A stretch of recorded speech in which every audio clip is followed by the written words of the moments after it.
This country has no oil, no gas, no coastline. 70% of it is mountains. You can't grow much here. Yet, the average person earns $92,000 a year. How? The answer isn't chocolate. It's a system they built over 500 years. Look at a map. Switzerland is trapped, landlocked, surrounded by France, Germany, Italy. In the 1500s, this was a problem. No trade ports, no flat land for farming, no empire. So for a long time, Switzerland was poor. So poor that their main export was soldiers. Swiss mercenaries fought for kings across Europe because fighting paid better than farming rocks. In 1815, after Napoleon's wars, Europe's powers signed a deal. They declared Switzerland permanently neutral, meaning Switzerland won't invade anyone, and no one will invade Switzerland. This was the first piece of the system. Peace. When the rest of Europe was burning in World War I and World War II, Switzerland was open for business. Neutrality created trust, and trust created the second piece, banking. In 1934, Switzerland passed the banking law.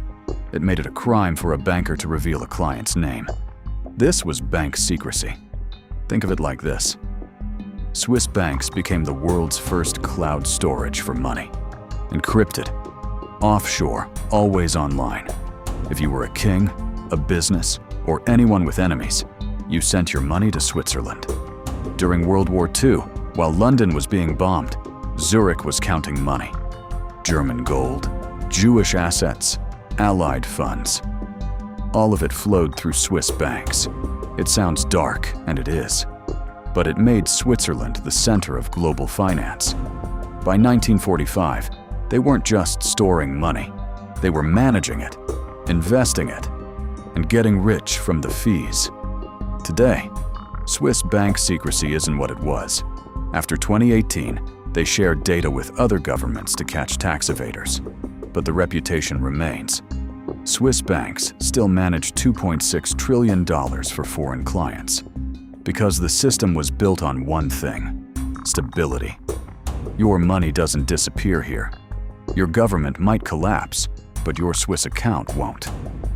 Okay, but banks aren't enough. You can't run a country on just money. Remember those mountains? They were still a problem. To trade with Europe, you had to go over the Alps. Slow, expensive. So Switzerland did something insane. They decided to go through the Alps. This is the third piece, engineering.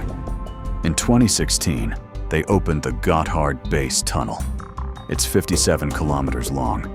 The deepest point is 2.3 kilometers under a mountain. It took 17 years and $12 billion. Why? Because it cut the trip from Zurich to Milan by 1 hour. For a country that lives on trade, 1 hour is billions.